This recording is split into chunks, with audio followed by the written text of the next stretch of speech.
And a warm welcome back to the Ref Show. We have Messrs Halsey and Palmer with us. Extraordinary goings on in America at the moment, in Copa America. A quarter-final tie had all sorts of incidents all going off there. We'll talk about that, including something that even the much-travelled and streetwise Carlton Palmer, I don't think, had encountered in his career.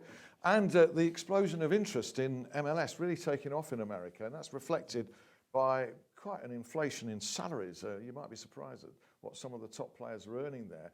We'll be asking whether perhaps it might be a market for the top referees market as well to go to America. It's logical, isn't it? It is, and in any league now, in any tournament, you want your best referees. Yeah. And I can honestly see the day coming where, you know, different leagues, because everyone speaks English, don't they? Wherever you go across the world, everyone speaks English. And because obviously in FIFA it's the first language. So I can see now that you know, different countries could come to, say, the English Premier League and poach some of the top referees in our league, because, you know, money's no object anymore. So I can really see the day where perhaps one or two of our top referees can go and referee abroad. We're talking about money being no object. I've just made a note of some of the salaries that top players are earning in America. I'll ask Carlton whether he's at all surprised by it. You've got Steven Gerrard, 3.9 million a year, LA Galaxy. New York City apparently playing Frank Lampard, 3.8 million a year. Orlando City playing Kaká, 4.5 million a year. Clint Dempsey, 4.2 million a year. As if they need it. Referees' notebooks. Yeah, ripping up. And you know, and so it goes on. Doesn't compare with Wayne Rooney, 10 million plus. But are you surprised at that level? No, not really. They've been paying big money for a long time. That's why players have been going out there, Thierry Henry, people like that, and years gone by. You've got to remember, there's no transfer fee involved for these players. If you to and they're trying to build their league, which it is, and it's growing and it's taking off there. I mean, Robbie Keane's been over there for years. They're taking players like, say, Steven Gerrard and Frank Lampard could still grace the Premier League next season. So at that, and market to, but you've got to remember these players like Frank Lampard and Steven Gerrard, that money they'll be paid back in merchandise sales. You know, Ronaldo, when he went to Real Madrid, the amount of money he went, but it was paid back in 2 months, just from revenue from shirt sales and season tickets. So no, it doesn't surprise me. The public beginning to get behind soccer, as they call it. It'll never be massive, no matter what they do there, because there'll still be the American football and basketball. But it is growing worldwide. I mean, I've just come back from China now, where, let me tell you now, they've made it compulsory in schools for football to be played in schools now. That's just been passed now.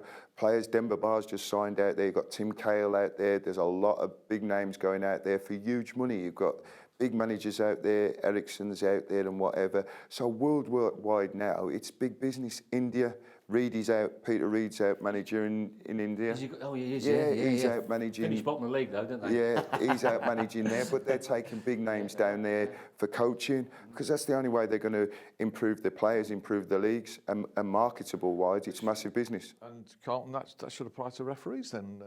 It shouldn't just be one country's referees, English referees in England, should it? And German in Germany? Shouldn't it? As I said earlier, I think the days now are sort of changing where, you know, different leagues from different around the world are going to go and get the best referees, just like they do in the Champions League.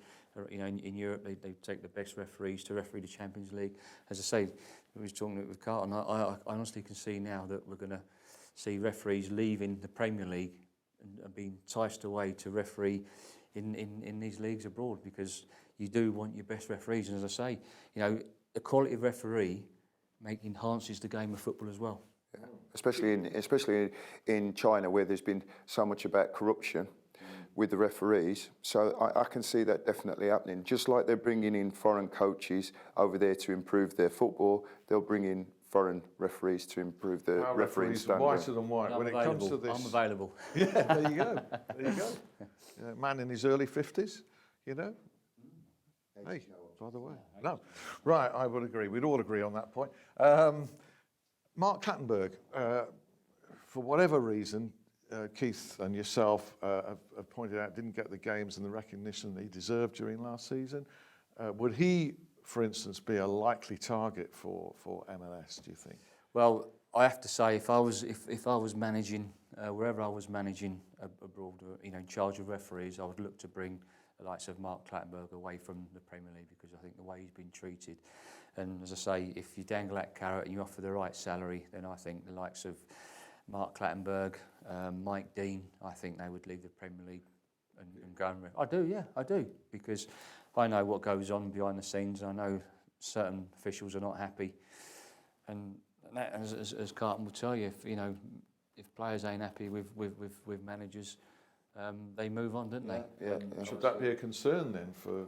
Well, no, to be honest with you, I don't know Mark really well, but when I played and he managed, I thought he was a bit arrogant. So I could imagine him rubbing people up the wrong way. Yeah, I mean, he's right. To be honest with you, when I see a referee come out on the pitch, and I'm not being disrespectful, but you see him with his hair all done and whatever, it wants to be about him. When, like Keith's here, whenever Keith was refereeing or whatever, it wasn't about him, it was about the game and the players on the park. So I could see how he could rub people up. I was never able to speak to Mark on the football pitch as I could speak to other referees.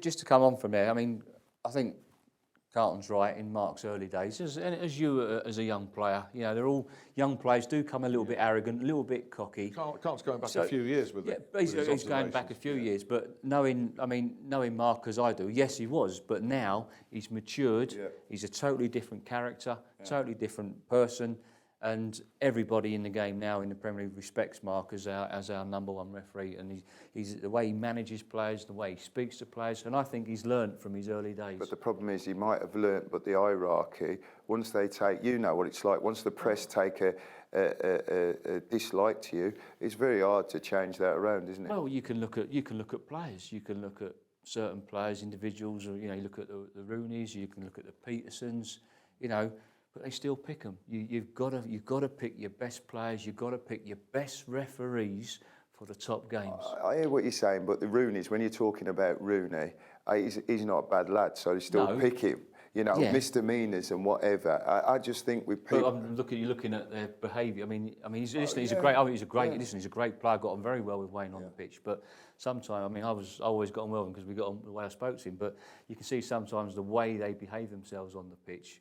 I mean, the FA wasn't happy with it. What was going on the pitch, off the pitch, and that relates to sometimes to certain referees. We got young Michael Oliver as well. A lot of people say he's very arrogant, but he's young and he's learning. So hopefully that arrogance. It's not about everybody who's successful in life is always arrogant. Yeah. You've got to have that bit of arrogance. That's part of it. But you can't rub people up the wrong way. No. And if you rub people up the wrong way, it becomes, it's like Suarez in the end. As good a player as what he was, he couldn't have stayed at Liverpool.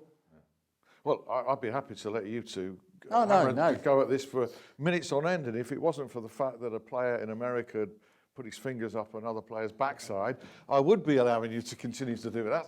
I mean, as extraordinary as it sounds, and if you haven't heard, that's what happened. Some of you might have seen the video on YouTube. This is Copa America, a quarter-final game between Chile and Uruguay. Chile won it 1-0. There's no end of incidents in this. Jimenez of Uruguay pushed over an assistant referee and it went unpunished, apparently. There was a mass brawl between them, all 22 players, the subs and the coaches. That went on for 5 minutes. This was after Fucili of Uruguay was sent off. But it's the earlier incident we're looking at in that game. There's a clash between Chile's González Yara and Uruguay's Edinson Cavani. It was extraordinary. I mean, just briefly, there was provocation there. Cavani ended up getting sent off. But during that set two, Yara actually came round and put fingers in an inappropriate place of his opponent's body, to which there was a reaction, not a massive reaction, just like a brush against the opponent, who went down like poleaxed, and he successfully, Yara got the guy. Have you ever come across anything of that nature? Not of that nature. Not of that nature. I mean, if that had happened to me, I'd have been getting sent off, that's for sure, because you're not going to let that happen. But don't kid yourself. Players try to get other players sent off. And that's always been part and parcel of the game. A little bit below the belt, so to speak. Or well, that instance is, but players try to get other players sent off. I mean, which I think is annoying, because you're all professionals, but another professional trying to get another professional sent off. it shouldn't happen, Carlton. And it was great to see the authorities, throw him out of the competition. What I don't agree with is players, going up to the referee to show it, waving for them to card. If you're having a bit of banter or you can wind somebody up and they're not mentally strong enough to take it, like I wasn't at times. He used to wind referees up every time, exactly, didn't he? Exactly. Well, he's complaining about yellow cards he got. It's part and parcel of the game, and there's cheating where players are rolling around on the ground. I don't agree with that in trying to get another player sent off. But if you're trying to tackle somebody hard and somebody reacts, or you can wind somebody up verbally, I don't think that's anything wrong with that. Right, okay, that's where we draw the line in all senses. Mark Halsey and Carlton Palmer, thanks ever so much indeed. It's been really entertaining just sitting here, listening to you. I haven't had to ask too many questions. Thank you for your company. Don't forget any points that you would like to raise, any questions, to youaretheref.com. And in the meantime, we'll see you next week. Bye. It's great, chaps. Thanks very much.